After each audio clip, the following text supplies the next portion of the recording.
con una guía, a veces lo cambio. Se aplica hoy al ministro del Señor, pero todos nosotros somos ministros, hermano. Porque no solamente debe ser, o se trata la lección para los que estamos, ¿verdad? Tal vez en una función ministerial en la casa del Señor, pero para todos, porque el carácter de humilde y sencillo e íntegro debe ser para todos los creyentes, no solamente para unos y para otros, no, para todos. El Señor nos llamó a ser íntegros y a ser humildes y mansos a todos. Aunque nos cueste trabajo, porque hay ocasiones, hermano, que nos cuesta trabajo.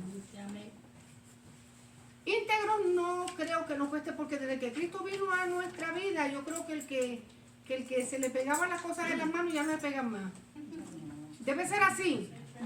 Bueno, pues pienso que la integridad, hermano,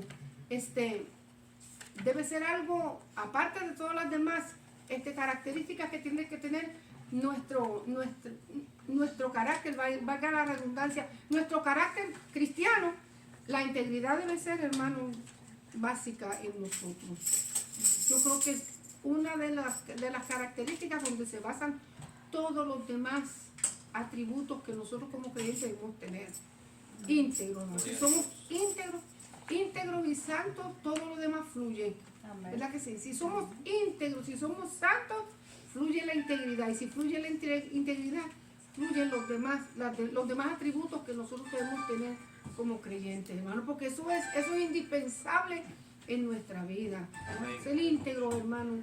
¿Qué dice la palabra íntegro? ¿Por qué dice así? La integridad y el carácter cristiano, pues yo le puse la integridad, la humildad, la mansedumbre y todo lo que nos vayamos a encontrar en el camino de esta lección. Integridad, ¿qué quiere decir la palabra integridad? Ser íntegros. Honrado. ¿Perdón? Honradez. Honrados, Honesto. ¿qué más? Honesto. Honestos, ¿qué más? Honrados, honestos, integridad. ¿Qué otra cosa podríamos añadirle? Leales, ¿qué más? Rectos, ¿qué más? Mira todo lo que ¿verdad? Lo que encierra la palabra integridad.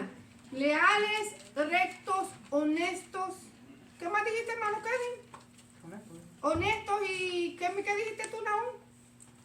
Honrados.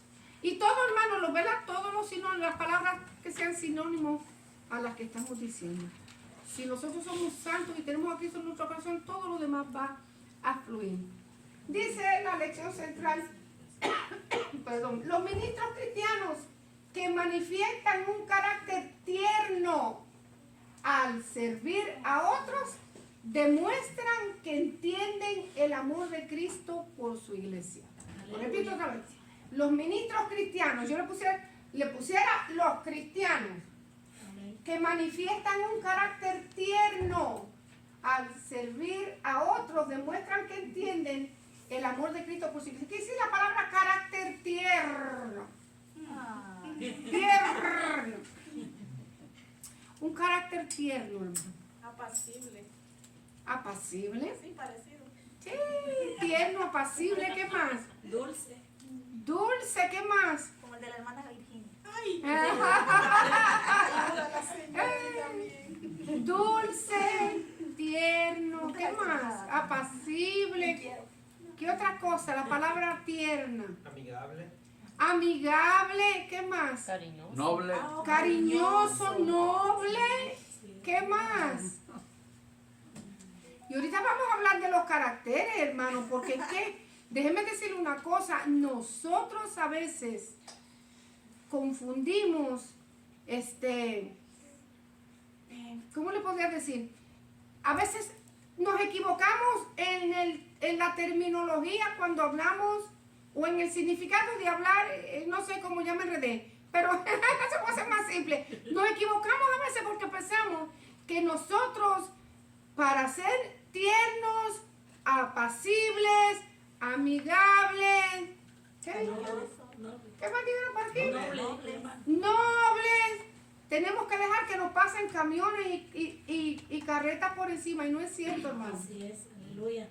Si hubo una persona en este universo que fue noble, dulce, apacible, cariñoso, tierno, afectivo, afectuoso fue el Señor Jesucristo. Amén. Pero no dejó que nadie le pisara su integridad. Amén. Gloria a Dios por eso. Ni su dignidad tampoco. Amén. Y llegó a la cruz del Calvario y pasó por todas esas humillaciones que pasó. No porque tal vez no quisiera revelarse ante ella, porque él era un ser humano, sino porque él entendía que él vino a esta tierra a cumplir una misión. Amén. Y que aquella misión requería que él pasara por esa humillación Amén. que pasó. Y se sometió a ella por amor. Porque fíjense que cuando allá estaban en el huerto de Getsemaní, que llegó Pedro a cortarle el pescuezo a aquel otro y falló. Yo siempre digo que Pedro le tiró a la yugular. Lo que pasa es que aquel se movió y le tumbó la oreja. Pero yo digo, óigame, porque aquel hombre tenía una puntería, ¿eh? ¿Tú crees que yo no puedo pedirle a mi Padre legiones de ángeles y ahora mismo lo envía? Amén. ¿Podía defenderse? Sí, Aleluya. pero no es así. O sea, la voluntad entonces de mi Padre no va a ser hecha. Pudo Dios. haber hecho. Cuando estaba en aquella oración profunda, intercesora, le dijo, ¿qué le dijo en un momento? No sea mi voluntad. Si quieres, quieres, pasa de mí esta copa. O sea que no es fácil lo que Amén. yo voy a pasar. Como un ser humano no era fácil. Pero no se haga mi voluntad, sino la tuya. O sea que hubo hermano, hubo una guerra espiritual en sujetar la voluntad de Dios. Y no era porque era un hombre desobediente, siempre fue obediente a su padre. Amén. Siempre fue obediente, pero tenía su carácter y tenía su dignidad, hermano. Y cuando llegó a la casa de su padre y vio que aquello era un relajo, lo que había, ¿qué fue lo que hizo? Todo el mundo dice, ay, porque mire, las pinturas de la Edad Media presentan a un Cristo sufriente con una carita así, Dios mío, como que tan desvalido, y que a uno le dan ganas hasta de llorar con él. ¿Ves esa película, esa hermana? Y uno dice, Dios mío, pobrecito, vea usted vea las películas de la crucifixión, hermano, para que usted vea como nosotros lloramos, pero que somos como Magdalena, porque pensamos que él no podía defenderse. Sí podía defenderse, lo que pasa es que él tenía una misión que hacerla. Entonces nosotros no podemos confundir el carácter tierno, dulce, afectuoso que nosotros debemos tener como siervos del Señor y debemos demostrar al mundo, con que nosotros también tenemos el otro lado de nuestro carácter que se llama dignidad, que también nosotros de vez en cuando lo ponemos en función y decimos, no, espérate un momentito. Hombre sujeto al apóstol Pablo. Yo siempre lo pongo como él. Pedro también la tenía, pues Pedro aprendió después cómo hacer. Hombre, mire, un contraste mayor que tenemos, Juan antes y Juan después. Lo que pasa es que Juan se sujetó al Espíritu Santo del Señor y lo transformó y lo cambió y se tragó. Bueno, pues fíjense, el otro día alguien me mandó por Facebook y me gustó eso, ¿verdad? El orgullo no engorda, trágatelo de vez en cuando. ¿Qué fue lo que hizo Juan? Se tragó su orgullo, su vanidad y dejó que el Espíritu Santo lo moldeara y se sujetó al Espíritu Santo. Pero nosotros tenemos un carácter, hermano, tenemos algo que se llama carácter que ha sido moldeado a través de los años, que el Señor no lo va a quitar de nosotros. ¿Qué es lo que el Señor hace? Lo moldea, lo transforma, lo cambia, porque sabe que en un momento determinado nosotros de ese carácter vamos a ocupar o vamos a necesitar, la palabra ocupar está mal dicho, vamos a necesitar hacer uso de eso. Pero no quiere decir que nosotros no podemos manifestar un carácter tierno, dulce, afectuoso, amable, noble, cariñoso al servir a otros. Y lo hacemos porque es una demostración que entendemos el amor de Cristo por su iglesia. Aunque dije que la lección hoy va dirigida a los ministros en la casa del Señor, pero todos somos ministros, porque todos ministramos de una manera u otra, hermano. Todos. O sea, los títulos en la casa del Señor, pues solamente el Señor sabe para hacer una distinción entre un ministerio y otro. Sí, pero amén. Todos somos siervos. Amén. Todos somos siervos en la casa del Señor. Y nos debemos respetar unos a los otros. Pablo le está escribiendo a la iglesia de Tesalónica. Si nosotros no vamos... No le voy a decir que se vaya conmigo, si se quiere ir conmigo, váyase pues, también. Por aquí en el libro de los Hechos, Hechos sí es un libro. Hechos 17 me parece, déjame ver, si no estoy muy ocupado. Digo si no estoy muy ocupado, si no estoy un poquito... Sí, Hechos 17, Pablo y unos cuantos colaboradores de él comenzaron a hacer su segundo viaje misionero, el apóstol Pablo. Entre ellos estaba Silas, Silas y Timoteo. Eran, ¿verdad? Pablo y Lucas, que era el que escribía. Lucas, el apóstol Lucas. Yo creo que me van a decir, sí, amén, el apóstol. Lucas no fue apóstol, Lucas fue discípulo. Sí, discípulo, ok, ya se lo siento. Yo nomás esperaba que me digan, ¿qué? Amén, sí, el apóstol. Y ya le iba a sacar el grito. ¿No? Lucas era el historiador de la iglesia. Lucas fue discípulo. Realmente fue discípulo, hermano, de los discípulos de Cristo. Estuvo en el grupo, aprendió de ellos. Ahora mismo específicamente no me acuerdo si fue de Pedro, pero estuvo con ellos, aprendió de los... No recibió el evangelio directamente de Cristo.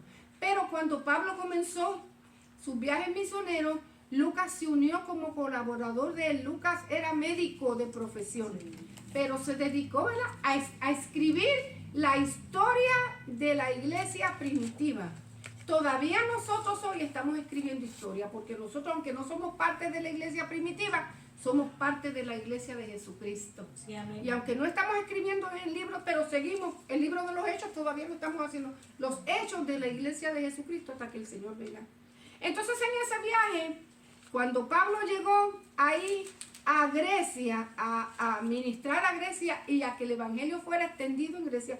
Ustedes saben que allá en Filipos, cuando comenzó a predicar, en Filipos se le armó una tángana, se le armó un problemón allá en Filipos que hasta Pablo y Silas los metieron presos. Porque los judaizantes no querían que Pablo y Silas predicaran el evangelio de Jesucristo. Entre ellos estaba Timoteo, pero Timoteo no lo metieron preso. Timoteo más después lo consiguieron. Pero Pablo y Silas estuvieron presos por predicar el evangelio. También porque ellos reprendieron un espíritu de adivinación en la vida de una joven, y eso le daba grande ganancia al amo de la muchacha. Entonces, aparte de la multitud de judíos que no querían que hablaran el evangelio de Jesucristo, se formó un tumulto y ellos fueron, los golpearon, los apedrearon, los metieron en un cepo, los amarraron allí, los tuvieron. Y usted lee, ¿verdad? Capítulo 16, cómo Dios hizo un milagro lindo que los sacó a Pablo y a Silas, ¿verdad? A Silas de la cárcel. Silas no era la esposa de Pablo, ¿ok? Silas era Silvano. Sí, porque ahí, cristiano, Pablo y su esposa Silas. Silas era el diminutivo de Silvano. Silvano era un colaborador. Priscila era la esposa de Silas. ¿Quién? Priscila era la esposa Priscila era la esposa de Aquilas. De Aquilas. Priscila. Sí, Silas era el diminutivo de Silvano. Silvano era un compañero de Pablo. Sí, hermano, pues cuando yo oigo una cosa como esa, a mí como que me da un ataque y me revuelvo en la silla cuando yo oigo una cosa así. Entonces, en ese tumulto los sacaron los hermanos de ahí de Filipos, y Pablo siguió predicando porque ni la pela, ni el encierro, ni el castigo los detuvieron a ellos de predicar el evangelio. Siguieron predicando. Y entonces en ese caminar por Grecia, llegaron a Tesalónica en el capítulo 17 del libro de los Hechos y comenzaron a predicar el evangelio allí. Y hubo gente que se convirtió a Cristo, porque dice el versículo 4, algunos de ellos creyeron y se juntaron con Pablo y Silas, y de los griegos piadosos gran número, y mujeres nobles no pocas. Entonces los judíos que no creían, teniendo celos, tomaron consigo algunos ociosos, hombres malos, y volvieron otra vez a juntar la turba y volvieron otra vez a perseguir a Pablo y a Silas. Pero como no pudieron sacarlo, no pudieron encontrarlo, se fueron a casa de Jasón, que Jasón era por decir, el anfitrión, el que recibió a Pablo y a Silas y al grupo que iba predicando con ellos en sus casas. Lo llevaron a la corte, bueno, hermano, y se formó un tumulto. Para hacerle la historia corta, tuvieron que salir de ahí, verso 10. Inmediatamente los hermanos enviaron de noche a Pablo y a Silas hasta Berea, y ellos, habiendo llegado, entraron en la sinagoga de los judíos, volvieron otra vez, eran más nobles que de los que estaban en Tesalónica, pues recibieron la palabra con toda solicitud escudriñando cada día las escrituras para ver si estas cosas que Pablo y Silas le hablaban eran así. Lea el capítulo 17 y usted va a encontrar ahí el nacimiento de la iglesia de Tesalónica, ¿verdad? La iglesia de los tesalonicenses. Pablo le escribe mucho tiempo después a la iglesia de los tesalonicenses y la iglesia estaba en pie. La iglesia estaba en pie. Aquellos hermanos que se convirtieron no se fueron. La persecución no los hizo correr, no abandonaron el evangelio, al contrario, ellos siguieron predicando. Los que se convirtieron al principio comenzaron a predicar, ganando almas para Cristo. El evangelio siguió extendiéndose y Pablo envió a Timoteo a esa iglesia. En sí, Timoteo con el tiempo se convirtió en el pastor de la iglesia de Éfeso y se cree que allí quedó, en la iglesia de Éfeso como pastor. Pero mientras tanto, Pablo lo envió ahí a la iglesia de Tesalónica para que Timoteo siguiera ministrándole a los hermanos y enseñándoles lo que era la palabra, hasta lo que en ese momento ellos conocían, el evangelio de la gracia. Entonces, al tiempo, Pablo le escribe, porque ya la iglesia estaba fortalecida, ya la iglesia tenía sus propios ministros, ya la iglesia estaba organizada y aunque no lo describe detalle por detalle, se cree que ya era una iglesia bastante próspera, bastante bonita, fortalecida en el Señor, que tenía sus propios ministros. ¿Cuál es la lección que Pablo le da en este capítulo? Nosotros vamos a ver unas cuantas enseñanzas de la lección. La primera que vamos a aprender es que los siervos del Señor necesitan ser aprobados por Dios para que su trabajo en la obra sea eficaz y fructífero. Aunque en el corazón de nosotros esté la buena intención de predicar el evangelio y ganar almas para Cristo, y es bueno porque es un deber de la iglesia predicar el evangelio, pero nosotros tenemos que ser dirigidos tenemos que ser dirigidos en el Señor y que Él apruebe el trabajo que estamos haciendo. ¿En qué sentido, hermana Blanca? Si me acaba de decir que todos estamos llamados a predicar el evangelio y a trabajar para el Señor, vamos a decir, yo tengo en mi corazón irme al campo misionero y ya tengo las maletas hechas, hermana, y no me diga nada, ya lloré y me voy a ir, bueno, pero no es el deseo de Dios que yo vaya al campo misionero, sino que me quede aquí en la iglesia, en la congregación haciendo otra cosa. Pero yo arranco para allá porque es la misión, hay almas que se están perdiendo y yo tengo el sentir de ir. ¿Qué sucede a veces? Dios no aprueba esa salida o ese viaje que yo voy a dar porque no está dentro de sus planes para mí. Y en vez de ser un viaje fructífero y eficaz, lo que vengo de allá es que frustrada y vengo, hermano, con una frustración, vengo triste porque lo que yo pensé que iba a hacer no se dio. Tenemos al mismo Pablo. Pablo en ocasiones quiso ir a algún lugar, ¿verdad que sí? Quería ir y el Espíritu Santo le dijo, no es el tiempo, no vas a ir ahí. Ahí no te quiero ir a otro lugar. Sin embargo, no tenía planes de ir a Macedonia y Dios lo envió a Macedonia. No está en Macedonia, no estaban los planes de Pablo, pero Dios lo mandó ahí a través de un sueño. ¿Se acuerdan? Pablo pasa por aquí y ¿qué más dijo? Ayúdanos a orar, clamando, ¿verdad? Dios le dio esa visión a Pablo en un sueño de que pasara por Macedonia. Sin embargo, él había querido ir a España, quería ir a otros sitios, pero no había podido ir porque no era el tiempo ni era la voluntad del Señor en ese preciso momento. Entonces, si nosotros queremos hacer un trabajo eficaz en la obra del Señor, tenemos que pedirle a Dios, ¿dónde tú quieres que yo vaya? ¿Cuál es la labor que tú tienes para mí? Lo primero que nosotros tenemos que hacer es ser aprobados por Dios. Esta es la obra del Señor, no es la mía ni es la suya. Dios acomoda a cada quien en la casa del Señor como Él quiere. Y la obra la hace Él como Él quiere y cuando Él quiere. Y usando los recursos que Él quiere. Dios, a veces nosotros, miren, agarramos a veces una lucha. En una ocasión yo escuché, y esto me valió a mí. Nosotros al principio no crecíamos en la iglesia pequeña y no crecíamos. Y nosotros orábamos, ayunábamos, tenía tiempo de vigilia el pastor y yo. Usted no sabe cómo nosotros nos entregamos. Y yo lloraba y me enojaba y me peleaba con el Señor. Y mira fulano, y mira allá, y mira sultano, y nosotros hacemos, y que pasa, y que no crecemos, y que somos los mismos. Un día fui a una conferencia yo creo que tú fuiste con nosotros, ¿no? ¿No fuiste con nosotros, Virginia? De la misma senda de vida que está. Y una palabra que dio el pastor David Bonilla, que lo conozco hace años, desde el año 80 que me convertí a Cristo. La iglesia es del Señor, no es nuestra. Si Él quiere que crezca, va a crecer a su tiempo y en su momento. Mira, hermano, fue como que, Dios me habla a mí, de verdad que sí, porque agarro lucha, porque lloro, porque me da agruras en el estómago, porque me da dolor de cabeza, porque agarro insomnio si la iglesia es tuya. Santo Dios, aleluya. No es mía. Y tú vas a traer la gente que tú quieras. Si la que no quieras traer, pues no vaya. Conforme a eso, mire, desde que cambié el panorama, Dios comenzó a tratar. Y Virginia sí llegó a llegar al lugar. Yo creo que Virginia y Johanny, pocos hermanos que llegaron al lugar donde nosotros estamos hasta que Dios nos trajo aquí. El Señor nos trajo aquí. Dios hizo una obra maravillosa en este lugar para que nosotros estuviéramos aquí. Entonces, pues, tenemos que ser aprobados por Dios para que el trabajo en la obra sea eficaz y fructífero, que fue lo que le pasó a Pablo en el momento de Dios.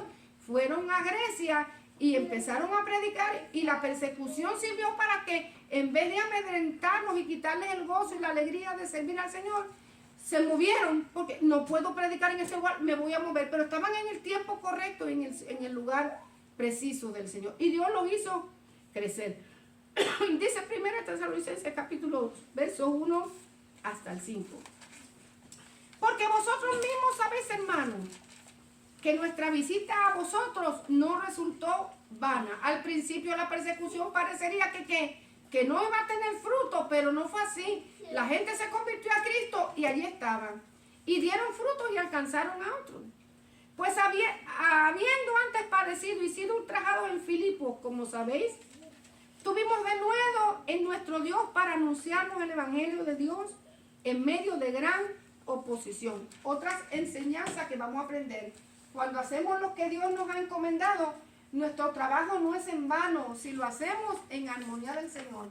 Pero también tenemos que entender que los que evangelizan deben estar conscientes que la palabra de Dios levanta oposición en aquellos que no la quieren recibir. Cuando usted predica el Evangelio, primero, Satanás no va a querer que la gente escuche. Segundo, va a levantar ronchas y va a levantar oposición para que usted y yo nos desanimemos y no hablemos más el Evangelio de Jesucristo. Y nos va a traer acusación, y nos va a traer señalamiento, y nos va a traer persecución, y nos va a traer desánimo, y nos va a traer de tristeza. Y si puede el enemigo enviarnos una enfermedad que toque nuestro cuerpo, también lo va a hacer. Va a usar lo que sea para desanimarnos y que nosotros no hagamos lo que Dios quiere que hagamos si estamos en el tiempo, en el momento del Señor. Me explico, hermano, eso es muy importante, que lo que nosotros hagamos, lo hagamos dirigido por el Señor. Amén. No es que no tengamos un deseo de hacer algo, lo podemos tener, pero pedirle al Señor la guianza, el tiempo, el momento en tu voluntad. A Pablo se le levantaron ronchas, y digo que le levantaron ronchas porque hasta le pegaron. Sí, Señor, le levantaron, de todas ronchas se levantaron. Pero no se desanimó, siguieron predicando el Evangelio. ¿Qué pasa? Que aunque nos demos cuenta y estemos conscientes de la opresión, debemos ser valientes y confiados en el Señor, de que el Señor nos va a sacar adelante. ¿Qué dice 1 Corintios capítulo 15, 58? El primero que lo tenga, hermano. Capítulo 15, 58.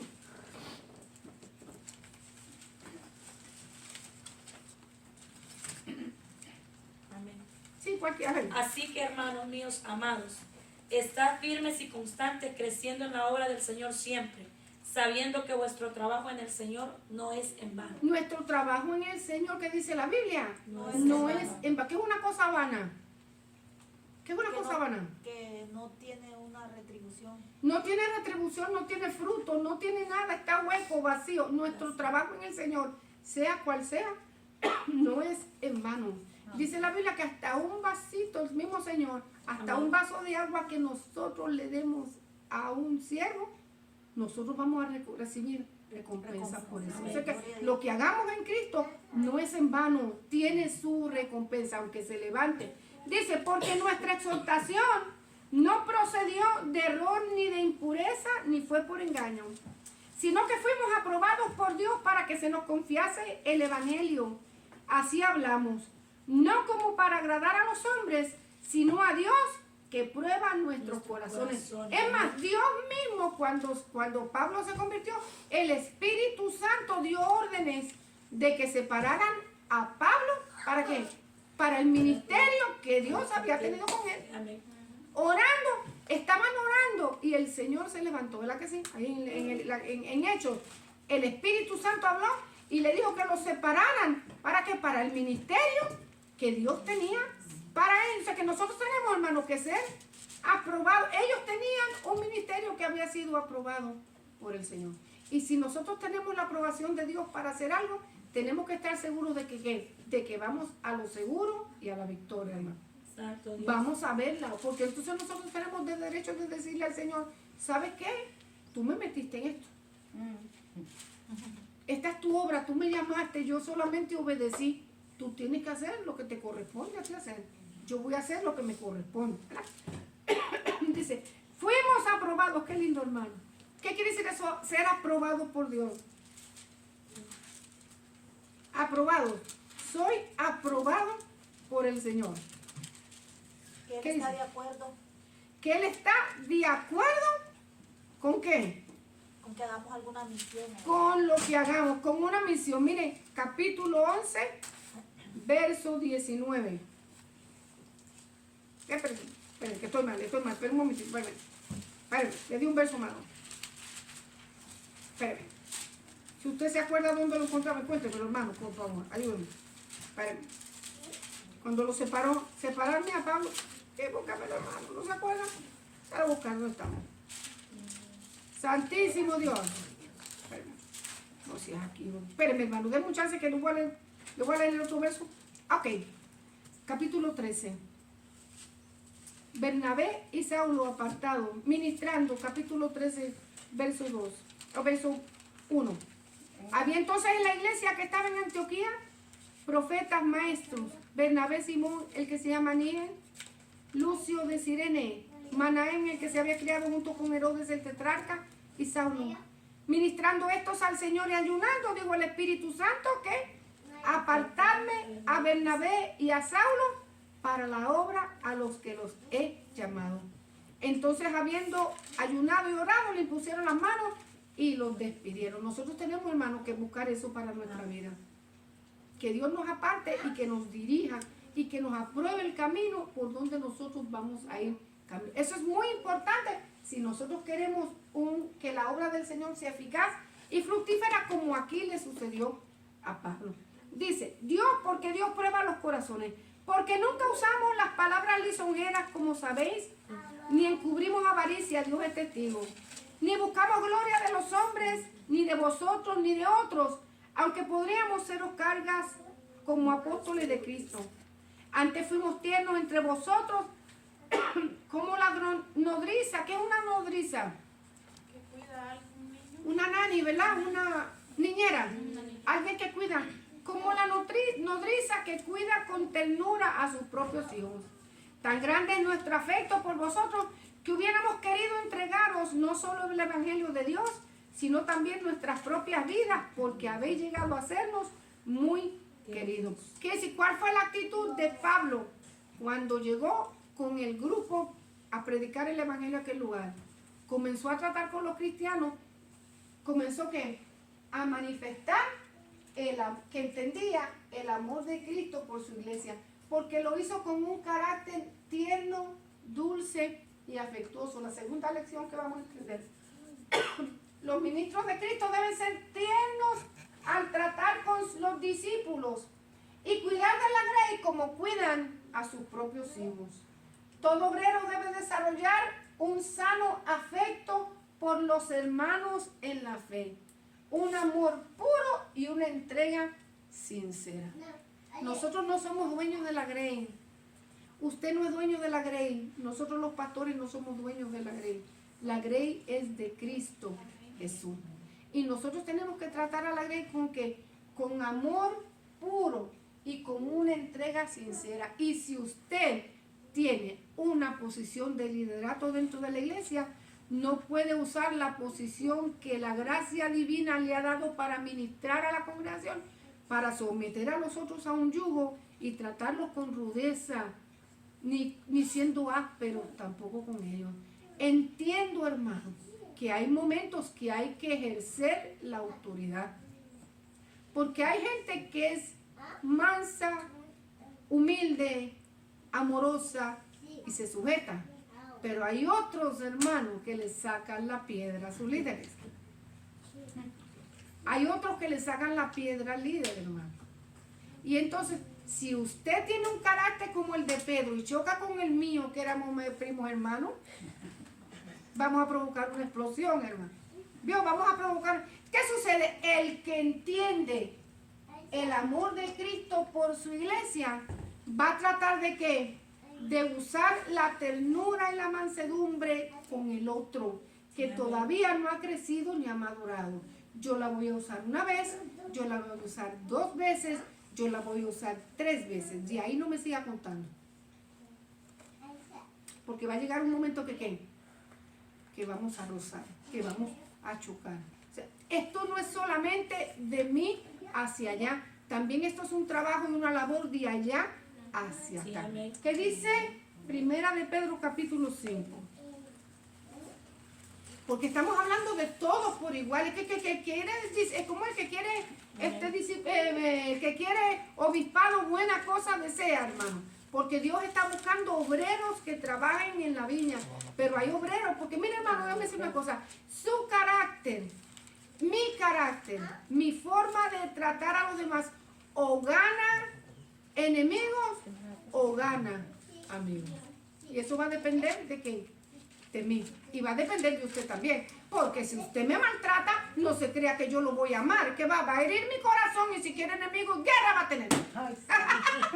No, mira, hermano, pues, tenemos que tener cuidado, es una broma que yo lo digo, pero déjeme decirle que es cierto, es difícil trabajar con caracteres difíciles, hermano. Es difícil trabajar con caracteres que son fuertes. Es difícil, hermano, mostrar amor, cariño y sujeción y mostrar buen afecto y ser dulce y afectuoso y ¿qué dijo el hermano? Y noble. Y sí, hermano, óigame, ¿por qué? Usted agarra a su perrito de su casa y dele palo y de 2 o 3 días va a venir, pero va a llegar el momento que se va a voltear y lo va a morder. Entonces, esto es para toda la iglesia de Jesucristo. Más ahorita vamos a ver, hermano, que nuestro carácter es muy importante, nuestro testimonio es importante para ganar almas para el Señor. Yo he conocido gente que es dura y difícil, pero mi carácter o mi forma de ser o la gracia de Jesucristo me ha ayudado a lidiar y han cambiado. Ha cambiado en la forma de trato. Ha cambiado. Pero también me ha costado lágrimas, llorar y como puse ¿verdad? Tragarme el orgullo para que no me engorde y decir, Señor, la gracia del Espíritu Santo. Vaya por ahí primero. ¿Qué dije? Primera de Pedro, vean. Sí, Primera de Pedro. Hay que dejar huellas, pero huellas, hermano, que valgan la pena. ¿Oyó? Sí. Capítulo 5, verso 1 al 3 dice: ruego a los ancianos que están entre vosotros, yo anciano también con ellos, y testigo de los padecimientos de Cristo, que soy también participante de la gloria que será revelada. Apacentar la grey de Dios que está entre vosotros, hablándole, ¿verdad? Pedro a los pastores y a los ministros que están al cuidado de la iglesia del Señor. Apacentar, ¿qué quisiera apacentar? Apacentar es una figura de llevar a las ovejas a brevar y a comer y a que se echen debajo del arbolito en la sombra. Eso es de apacentar, ¿verdad? Del trabajo pastoral. Apacentar la grey de Dios que está en vosotros, cuidando de ella, no por fuerza, sino voluntariamente. No por ganancia deshonesta, sino con ánimo pronto. No como teniendo señorío sobre los que están a vuestro cuidado, sino siendo ejemplos de la grey. Pablo dice, nunca usamos palabras lisonjeras. ¿Qué significa la palabra lisonjera? La lisonja, ¿qué quiere decir eso? Palabras lisonjeras. Hay que cuidar de nuestras palabras sin adular, eso quiere decir paralizona. Adular para obtener ganancias. El único interés del siervo que cuida la obra del Señor debe ser que las almas sean salvas y vengan al conocimiento de la verdad. No debe aprovecharse de la autoridad que Dios ha puesto en sus manos, ni de la autoridad que la palabra le confiere para pedir alabanza de otros, sino que debe exhibir mansedumbre y humildad. No debe usar la fuerza para someter a su hermano, sino usar el amor como vínculo perfecto. Primero, no debo adular a nadie. Si yo soy líder y tengo un grupo, y esto se aplica para los ministros como para los líderes del grupo, no debo aplicar que la palabra de adulación a nadie para obtener un beneficio de ellos. Debo ser que imparcial. Debo usar la imparcialidad cuando estoy ministrando a un grupo, cuando estoy en responsabilidad de un grupo. O sea, si voy a predicar el Evangelio de Jesucristo, voy a predicar el Evangelio de Jesucristo con la verdad, como está la palabra. No voy a quitarle aquí para que aquel se sienta bien. Si lo que está escrito aquí, así mismo lo tengo que decir, hermano. Claro que para nosotros hablar una verdad, Dios nos ha dado sabiduría y gracia para hacerlo. Si yo tampoco puedo someter a nadie a la fuerza, esto no es, hermano. Mire, en muchas ocasiones nosotros podemos encontrar que lamentablemente, hay congregaciones donde los pastores usan la fuerza, la intimidación. ¿Qué más usan? La fuerza, la intimidación. Si tú no haces lo que yo digo, el diablo te va a llevar. Y entonces, ¿qué hace? Porque hace el pobre hermanito que le pasa eso por no leer la palabra y saber a dónde está parado. ¿Qué es lo que hace? Me voy a someter porque el diablo me va a llevar. ¿Se acuerdan cuando es chiquito? Si no te duerme el cuco te lleva. Sí. Y eso como que se nos quedó grabado en la mente, ¿verdad que sí? No, hermano. Usamos la palabra de intimidación. Si usted no me da lo que yo le estoy pidiendo, yo voy a orar para que las bendiciones del cielo se le cierren. ¿Y cuánta gente se somete porque por la intimidación, las palabras lisonjeras, por el miedo, la intimidación, la sugestión, porque nos sugestionamos, la falta de conocimiento, precisamente por eso, porque no leemos y nos dejamos engañar, hermano, porque hermano, no me olvida, porque hay siervos y hay ministros que usan la posición que la palabra de Dios le ha dado para manipular, para llenarse los bolsillos de dinero. Si usted no me da lo que yo quiero, las ventanas de los cielos se le van a cerrar, porque esta noche yo voy a orar. Mire, yo en una ocasión a mí me da tristeza ver estas cosas, porque yo pienso en el cristiano que se deja llevar como las ondas de la mar, y digo, bueno, que le pase, porque aquí está la palabra que nos instruye y nos enseña. Amén. Pero también me da tristeza con las almas que no conocen a Cristo, que ven todo este tipo de manipulaciones y piensan que ese es el Evangelio de Jesucristo. Ahí estaban levantando una ofrenda y la hermana estaba pidiendo, pero grande y maravilloso. Y aquel varón vino a la congregación y le trajo una cadenita que tenía. Y ella la miró así y le dijo, no, esto no es de oro, esto no sirve. Y él le dijo, sí, no, pero eso no tiene valor, eso no sirve. Tiene que ser algo de valor, de mayor valor. Y yo me dio tristeza, porque yo digo, en una plataforma pública, universal, donde todo el mundo puede mirar, y ni decir, hermano, de los comentarios que llovían en contra del Evangelio de Jesucristo. O sea, pues no dicen ella, dice el Evangelio, los ministros, todos pagamos por igual. Entonces tenemos que tener cuidado, hermano. La posición que Dios nos ha dado, no nos la ha dado